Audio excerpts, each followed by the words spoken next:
Hey there folks, welcome to Spectrum Pulse. We talk about music, movies, art, and culture.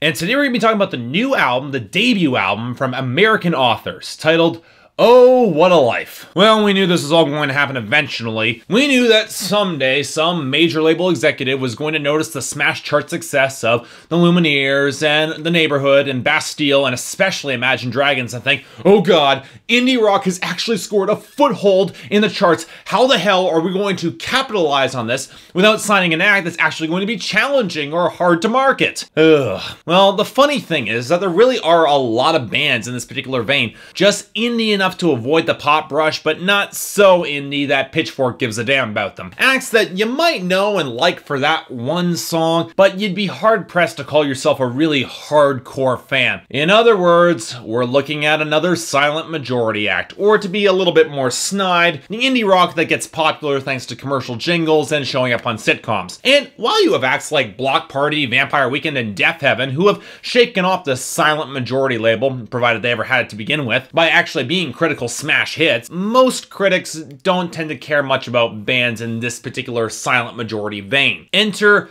American authors. Formerly called the Blue Pages, back when they were still trying to build buzz off of Bandcamp. After two independently released EPs, they landed a major label contract with Mercury in early 2013, and since then have had their songs feature in mainstream ads all over the world. And like with Alex Clare's Too Close from 2012, which really only got popular thanks to Microsoft featuring it everywhere, this has led to their big hit single, Best Day of My Life, that gained some major traction on mainstream radio. My initial judgment of them, based on that particular single, was a cross between the Lumineers and Imagine Dragons. In other words, a marketer's wet dream. But to be fair, I've been surprised by bands in this particular vein before, and I didn't want to brand them as derivative without giving their debut album at least a few spins. So, how'd it turn out?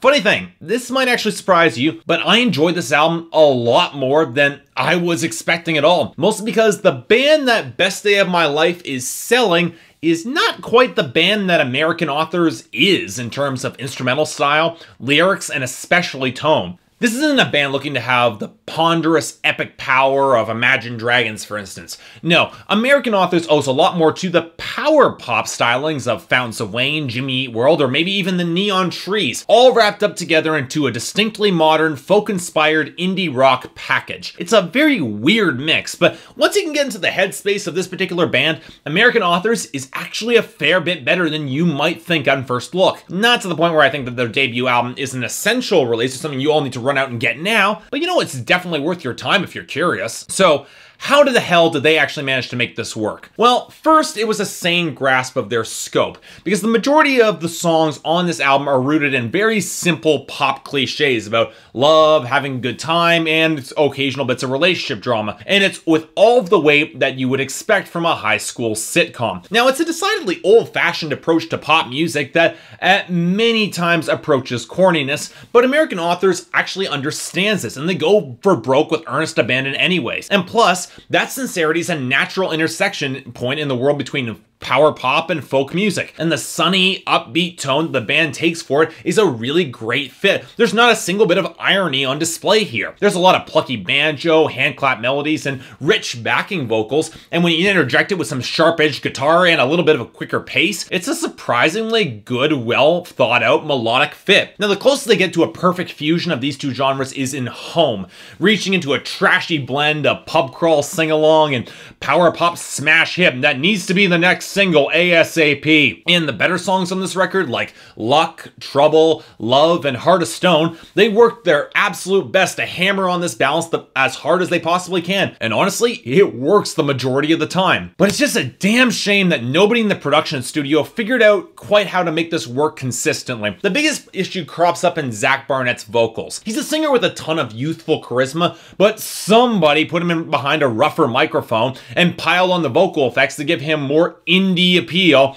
and it muffles some of that earnest energy, which is honestly one of the big selling points of this band. What's worse is that when the backing vocals are cleaner than your lead singer's vocals, it messes up the sonic balance of the song, and that really got on my nerves at points. On top of that, I can't help but feel that some of these tracks are a little overproduced and contain too many just extraneous elements that don't add anything to the mix. The falsetto on Believer, the synth elements on Hit It. Actually, the synth elements anywhere on this album, they could have been excised, and honestly, it probably would have sounded a whole lot better. Finally, like all modern indie rock gunning for the mainstream, the balance between the guitars and the percussion is completely skewed in favor of the drums, and while there are a few moments when the guitars are actually allowed to explode with real crunch and energy, those moments are really too few and too far between. And which really is a shame, because American authors, they have a pretty decent grasp of melody, and I would have liked to seen that more rewarded. But okay, putting aside all the mix-ups in the studio, what holds American authors back from being a truly great indie power pop band? Well, I'd argue it comes in through the lyrics. Simply put, while they are pretty good technical songwriters with a great grasp of lyrical flow, the content could do to have a little bit more flavor and texture. We're not looking at Semisonic or Fountains of Wayne era songwriting that has that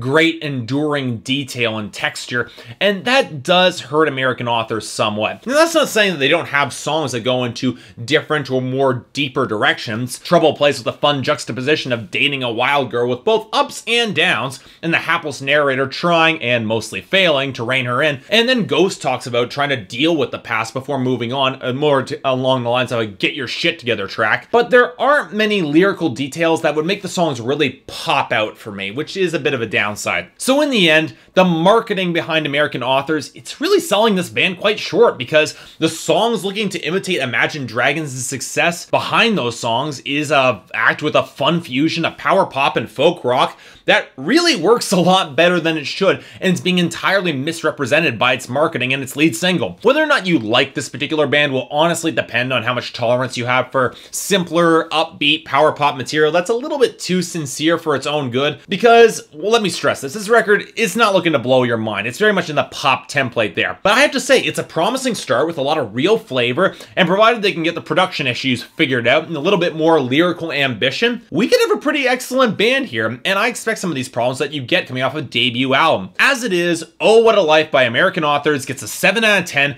and a recommendation from me. Check these guys out. You might just be surprised. So yeah, thanks a lot for watching. If you'd like to like and subscribe, I'd be more than grateful. If there's anything I might be able to do to improve my presentation, or if there's any other albums coming out within the next couple of weeks or months that you'd like me to take a look at, I'd be more than happy to give them a listen. So until then, see you next time.